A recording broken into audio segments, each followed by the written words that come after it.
welcome back to Rams Up, your favorite LA Rams podcast. We are part of the Fans First Sports Network. You can follow us on our YouTube channel as well, at LA Rams Up. I'm your host, Mark. I'll be joined occasionally by my football gurus, Paul and Ian. Let's get to it. What's going on, Ram fans? Episode 641 of Rams Up. Going to get through some news and notes, talk a little bit about this win over the Vikings, get into the snap counts real briefly, and then after that, on to the Rams-Vikings, share some thoughts and Rams Up ruminations on the game. Before we get started, episode 641, not many players have worn number 41 for our Los Angeles Rams. I counted 16. Only 16 players, including Todd Light and Glenn Davis, and we've already talked about both of them going back to, I can presume, episodes 441 and 541. Don't keep good records on that. I'm going to talk about another guy who wore number 41, stumbled upon this fact, did not know it. I'll walk through some information on this guy, and you see if you can figure out who I'm talking about. A defensive back, actually a safety out of Virginia Tech, didn't get drafted, signed by the Dolphins as an undrafted rookie free agent.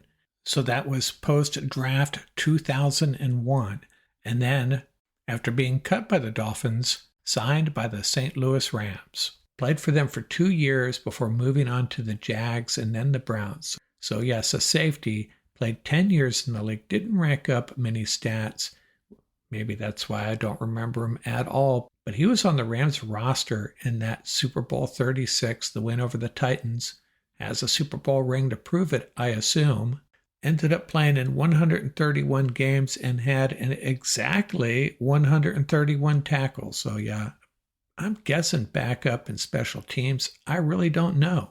But he did participate in that playoff run for the Rams to the Super Bowl. So after his playing career, launches a coaching career with the Seattle Seahawks, the Jags, and eventually the San Francisco 49ers, and he was recently fired as their defensive coordinator.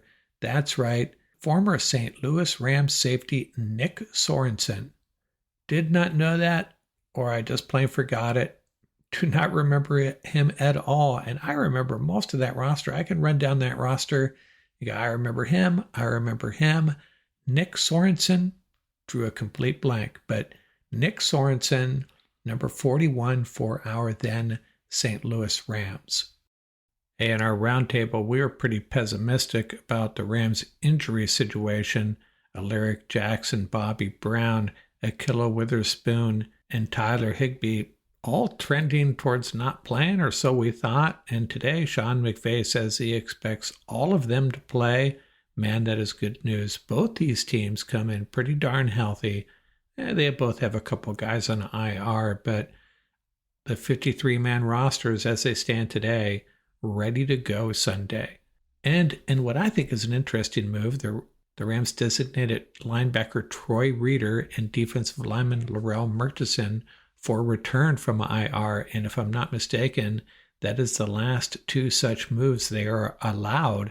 Now, Murchison might make sense if Bobby Brown's not 100%. He's a guy that actually could potentially help against this Eagles running game. Troy Reeder, I'm not sure what they do with him. I don't think he's going to start. Omar Spates, Christian Roseboom got that nailed down, and Jake Hummel, he's a contributor in other ways. So if they activate these two guys, have some decisions to make. Remember, you got to move two guys off the roster. But keep in mind, they actually have 3 weeks to activate these guys, but you have to assume at some point they will be activated. But someone's got to go, and it's not fun predicting who might get cut from a roster. It's painful, but let's talk about it real briefly. If Tyler Higbee is really good to go, do they need 4 tight ends? I like all of these guys. I hope they keep all of them, especially if they plan on playing more 12 personnel. They have to this week, I would think. They're also carrying 10 offensive linemen. Would they potentially move on from Justin Dedich or even Dylan McMahon? Not saying they will, but looking through this roster, I don't know who else they can move on from. The wide receiver, Tyler Johnson, perhaps? Yeah, I don't know. It's going to be a tough decision. My guess would be one of those offensive linemen. After that, your guess is as good as mine. Maybe Cody Schrader, since they've added Royce Freeman, but that doesn't make a lot of sense either. Running with three running backs. Now, Schrader, McMahon, and Dedich, they could probably sneak onto the practice squad. I don't know what they do. We're going to find out pretty soon, though. I have a feeling Murtason will be activated for the Sunday game. Raider, your guess is as good as mine. Hey, a Monday night game really threw off my pattern here that I usually follow. I never got into the snap counts, and real briefly touch on some highlights, some interesting numbers. On offense, Cooper Kupp, 29 snaps. That's just 55%. Demarcus Robinson outsnapped him. He had 38 snaps. That's 72%. Still waiting for the emergence of Jay Witt, Jordan Whittington. He did have 11 snaps. Xavier Smith, 2, and Tutu Atwell, 1. On defense, now they had 74 snaps on defense, quite a few. Christian Roseboom missed just 7. The Rams ran a lot of nickel and dime packages, so that limited Omar Spate's time on the field. That's going to change against the Eagles. Kobe Durant, 44 snaps to Ahkello Witherspoon's 43. And remember, Durant, 0 snaps in weeks 16 and 17. Some of those snaps late in the game after Witherspoon had that hamstring injury. Jalen McCullough out there for almost half the snaps on defense, 35. Now Bobby Brown limited to 13. Remember, he also got hurt. Neville Gallimore really stepped up, 27 snaps. Tyler Davis had 20. And not sure about Bobby Brown's availability on Sunday, which makes it really nice that we saw that Neville Gallimore can contribute significantly if asked. And Tyler Davis, pretty solid rotational player. Back in a second with some more. Hey, there are some people picking the Rams, but not many. Everybody's all over the Eagles, and rightfully so. There are some people picking the Rams, though. I've seen maybe 20-30% of the so-called experts are leaning Rams. I'm going to give you my fearsome 4 reasons to be optimistic here, and there's a lot more, but these are maybe the ones that you don't know about or that are just me being super overly optimistic. Reason number 1, referee Sean Smith has been assigned to this game. The Eagles are 0-3 over the last 2 seasons in games he has reffed. So that's good to know. Fearsome foursome reason number 2 to be optimistic. Guess what? It's going to be 37 degrees for both teams in this game. Fearsome foursome reason number 3. Okay, so in this first matchup, the Eagles won 37-20. Complete domination, or so we are told. And yeah, I guess in some ways it was. Barkley running up and down the field is the image most people have. But let's not forget a few things. The Rams drove to the Eagles 16 on their opening possession, really just moving the ball at will against the Eagles defense. But then Kyren fumbles. Eagles recover, 7 points off the board, and a potential early lead erased. Later in the game, second half, the Rams are down 27-14. Third quarter, they have a 3rd and 3 at the Eagles 14. A holding call pushes them back to the 24. And I was actually surprised the Eagles accepted the penalty there because the Rams threw an incomplete pass on 3rd and 3. But the penalty is accepted. And then after failing to convert, Joshua Carty misses a 47-yard field goal. So now we have 10 points off the board. The Rams also missed a late extra point, so 1 more point off the board. So 37-20 should have been 37-31.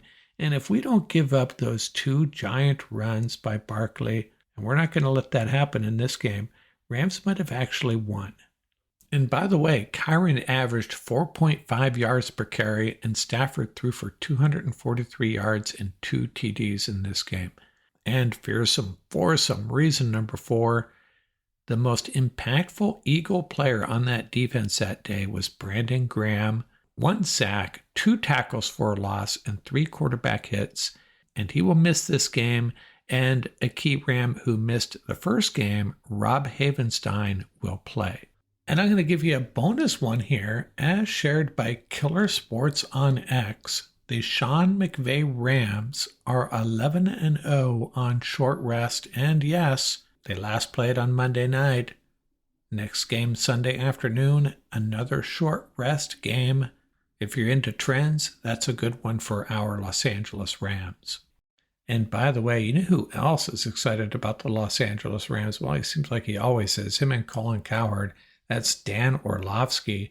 Now, I had heard that he was picking the Eagles to win this, but man, he went head-to-head with Stephen Smith, and a lady sportscaster did catch her name, basically saying, hey, the Rams have everything it takes to win a title. They have the coach that's done it. They have the quarterback that has proven he can get this done, a complete playoff run all the way to the Super Bowl.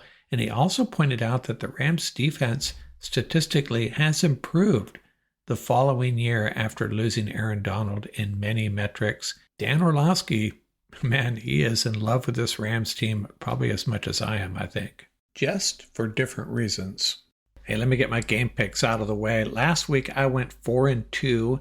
Pete Prisco went 3-3, so I continue to widen the gap over him. We both picked the Chargers and Bucks, so we were wrong there. He picked the Packers over the Eagles, which I thought was a reach. So I think my lead is up to 11 games. I'll update the overall standings after the Super Bowl. This week, Texans at the Chiefs. Chiefs minus 8.5. Cloudy, right around the freezing mark. Chiefs lead the series 10-5. They've also won the last 4, including right before Christmas, 27-19.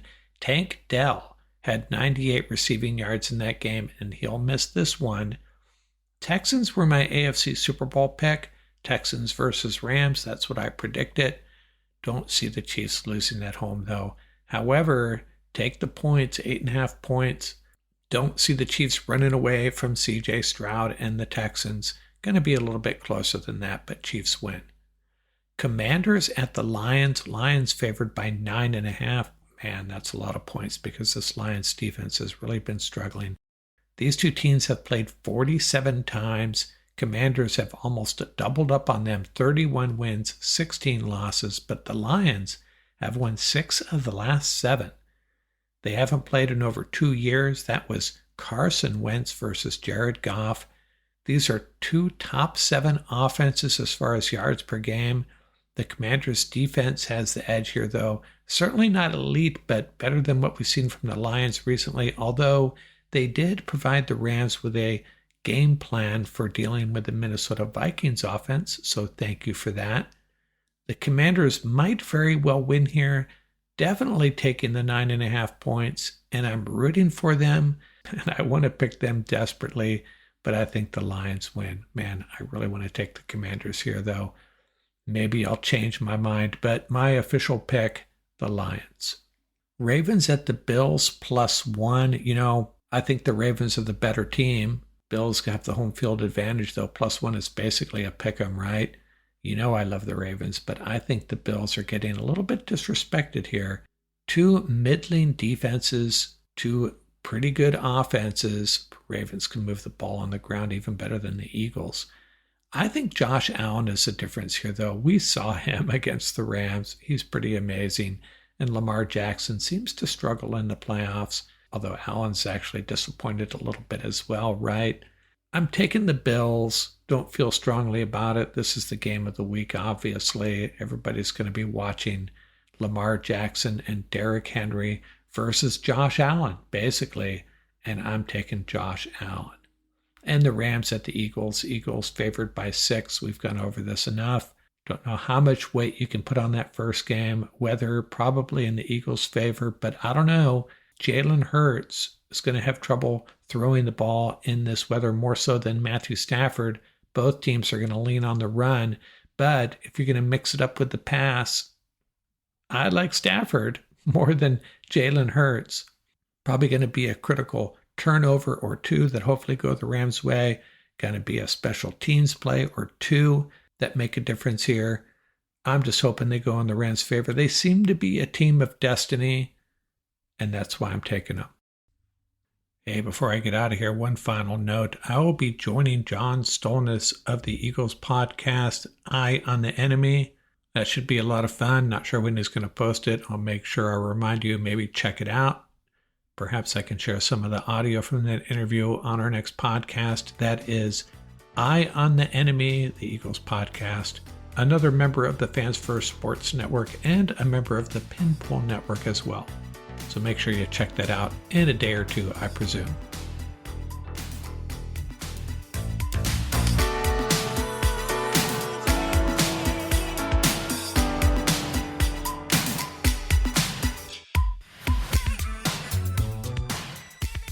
That's going to do it for this episode. Remember, you can reach us at ramsuppodcast@gmail.com. And don't forget about our YouTube channel. Our handle is at laramsup.com. Till next time, keep the horns up, stay safe, and have fun out there.